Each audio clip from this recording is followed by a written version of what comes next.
একটা মানুষের চেহারা সুন্দর আমরা চন্দ্রের সঙ্গে তুলনা করতেছি, ঠিক আছে, বা হচ্ছে যার চেহারাটা খুবই সুন্দর, মানে চেহারাটা কি আছে, মানে একটা আলাদা মায়া আছে, আলাদা মানে একটা মানে কি বলবো, ও, ভালো বলতে পারতেছি না, মানে দেখতে সুন্দর আর কি, তাকেই আমরা মূলত হচ্ছে চাঁদের সঙ্গে তুলনা করে থাকি।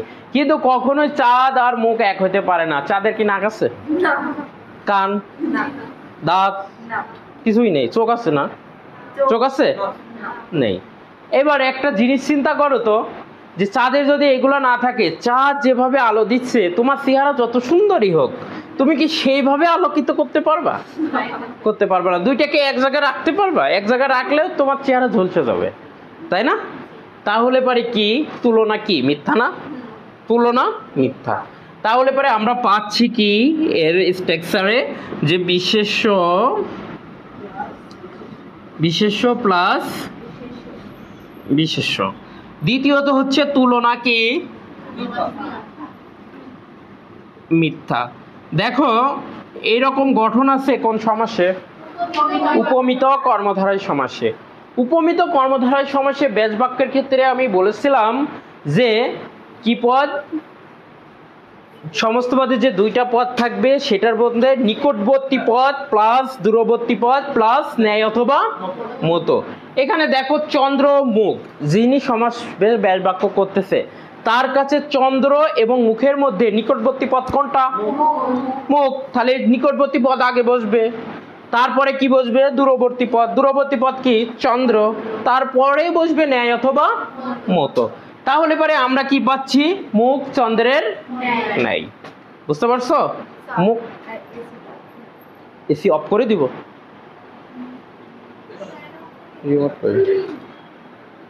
শীত লাগছে নাকি?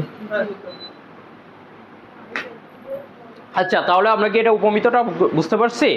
উপমিত যা আছে সব একই নিয়ম। আচ্ছা, তাহলে পরে আমরা চলে যাই। তারপরে দ্বিতীয়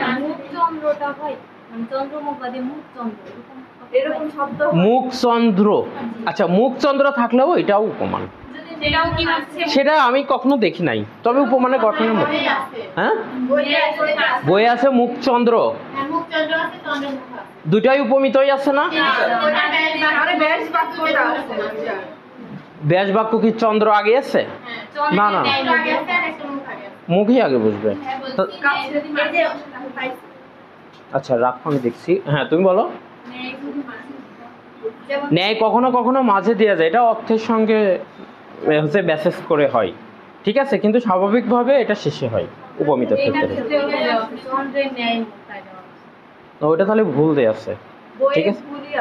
আচ্ছা ওগুলা নোট করো, আমি শেষে প্রশ্ন সলিউশনের শেষে এগুলো আমি দেখতেছি, ঠিক আছে, যেহেতু এটা রেকর্ড চলতেছে, ঠিক আছে। তারপরে 3 নম্বরে দেখো বাক্যের অপরিহার্য অঙ্গ কোনটি, ঠিক আছে। বাক্যের অপরিহার্য অঙ্গ, ঠিক আছে, অর্থাৎ এসেনশিয়াল পয়েন্ট কোনটা, ঠিক আছে, এসেনশিয়াল পার্ট কোনটা। এই যে মাস্টার, ইংরেজি পড়ছো? মাস্টার পড়ো নাই ইংরেজি? ওখানে একটা এমসিকিউ আছে যে নিচের কোনটি সেন্টেন্সের এসেনশিয়াল পার্ট অর্থাৎ অপরিহার্য অংশ। অপরিহার্য অংশ সেটা হচ্ছে ক্রিয়া। কি ক্রিয়া? যা দ্বারা একটা বাক্যের পূর্ণাঙ্গ অর্থ প্রকাশ করতে পারে না, সেটাই হচ্ছে অপরিহার্য অংশ। এক কথায় প্রাণ। এক কথায় কি বলা হয়? প্রাণ।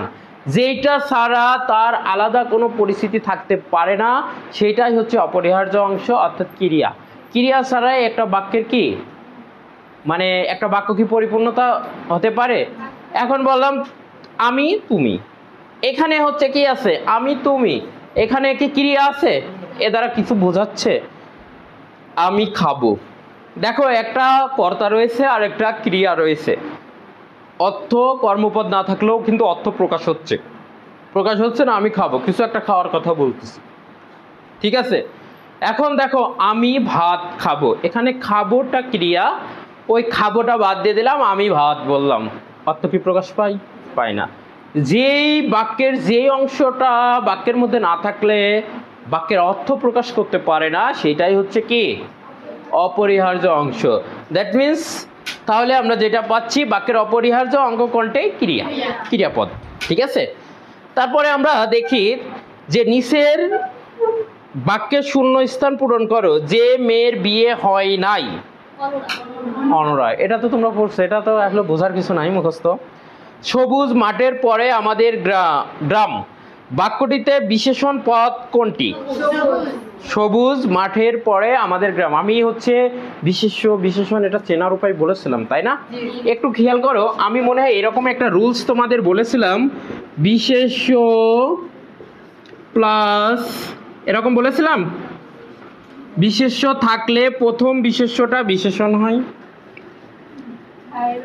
এরকম একটা রুলস আমি দেখাইছিলাম, যে দুইটা বিশেষ্য পাশাপাশি থাকে প্রথম বিশেষ্যটি কি হয়? বিশেষণ হয়। দেখো, সবুজ একটা রঙের নাম, মাঠ একটা স্থানের নাম, তাহলে দুইটাই বিশেষ্য না? বিশেষ্য প্লাস কি বিশেষ্য, তাহলে পারে এই প্রথম বিশেষণটা কি হবে? প্রথম বিশেষণটা কি হবে? প্রথম বিশেষ্যটা বিশেষণ হবে। ঠিক আছে, অর্থাৎ যে রুলসটা করাইছি সেই রুলস অনুযায়ী আসছে, পাচ্ছ? আচ্ছা, তারপরে হচ্ছে 6 নম্বর দেখি, বিদ্যুৎ শব্দের সমার্থক কোনটি? ঠিক আছে, বিদ্যুৎ শব্দের সমার্থক শব্দ কোনটি? একটা হচ্ছে প্রভাকর। প্রভাকর হয় না, প্রভাকর হয় না, এই জন্য প্রভাকরের হচ্ছে সূর্যের সমার্থক শব্দ হচ্ছে প্রভাকর। তারপরে আছে হচ্ছে অনল, মানে আগুনের সমার্থক শব্দ, এটাও হবে না। তারপরে দ্বিতীয় আছে হচ্ছে কি ক্ষণপ্রভা। হ্যাঁ, ক্ষণপ্রভাটা হচ্ছে কি বিদ্যুতের সমার্থক শব্দ। তৃতীয় আছে সুধাকর। সুধাকর তো হবে না, সুধাকরের সমার্থক শব্দ কোনটা বলো তো? একটু আগে আমি সমাসের মধ্যে করে এলাম, চাঁদ বা চন্দ্র। ঠিক আছে, আচ্ছা 7 নম্বরে আসি আমরা। দেখো, পরিপত্রের ব্যবহার কিসের উপর নির্ভর করে? পরিপত্রের ব্যবহার, পরিপত্রটা কি জানো? বিজ্ঞপ্তি, বুঝো? বিজ্ঞপ্তিটাই হচ্ছে মূলত পরিপত্র। অফিসিয়াল ভাবে কোনো বিজ্ঞপ্তি প্রকাশ করলে পারে সেটাকে পরিপত্র বলে। সেটাকে কি বলে? পরিপত্র বলে। যেটাকে ইংরেজিতে বললে কি বলে? সার্কুলার বলে। কি বলে? সার্কুলার। ঠিক আছে, তাহলে দেখো, পরিপত্র ব্যবহার কিসের উপর নির্ভর করে? বাক্যের উপর নির্ভর করে। একটা বাক্য দ্বারা একটা পরিপত্র হইতে পারে, একটা বাক্য দ্বারা একটা ঘোষণা হইতে পারে, হইতে পারে না। তারপরে কি একটা প্রসঙ্গ ভাব শব্দ। প্রসঙ্গ মানে একটা ঘটনাকে কেন্দ্র করে একটা নোটিশ হয়, একটা সার্কুলার হয়, তাই না? একটা বাক্য, তারপরে বলতে ভাব। ভাবটা কি? মনের মধ্যে যেটা তুমি ধারণ করতেছো সেটা প্রকাশটাই হচ্ছে কি ভাব। তো এখন তোমার মনে যা আছে তুমি সেটাইকেই পরিপত্র করতে পারবা? শেখ হাসিনার মতো হলে হবে? যে মন চাইলে ওরা রাজাকার বলবো, রাজাকার, তাই না? আচ্ছা, ভিডিও চলতেছে আবার। তারপরে একটা শব্দ দ্বারাও একটা পরিপত্র হইতে পারে না, কারণ একটা শব্দ দ্বারা একটা বাক্যের সম্পূর্ণ অর্থ প্রকাশই যেখানে হয় না সেখানে পরিপত্র তো প্রশ্নই আসে না, তাই না? আচ্ছা, দ্বিতীয় মানে 8 নম্বরে যেটা রয়েছে, বাক্য কথা উপস্থাপনের ধরনকে কি বলে? বক্তব্য কথা উপস্থাপনের ধরনকে কি বলে? উক্তি, যেটাকে আমরা ইংরেজিতে পড়ছি ন্যারেশন। প্রত্যক্ষ উক্তি, পরোক্ষ উক্তি। সরাসরি কথাটা যদি আমি বলে থাকি তাহলে সেটা কোন উক্তি? আর যদি কারোর মাধ্যমে বা কথাটা যদি বিস্তারিত অন্যভাবে উপস্থাপন করে থাকি নিজে না বলে, পরোক্ষ। অর্থাৎ আমি সরাসরি আমার কথাটা বললে প্রত্যক্ষ উক্তি, আর হচ্ছে কারোর কথা যদি আমি বলি তাহলে সেটা কোন উক্তি হবে? পরোক্ষ উক্তি। ক্লিয়ার?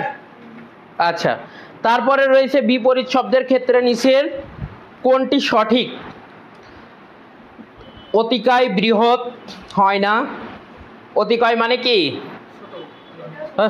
অতিকায় মানে ছোট, বড়। আর বৃহৎ মানেও বড়, তাহলে এটা হয় না।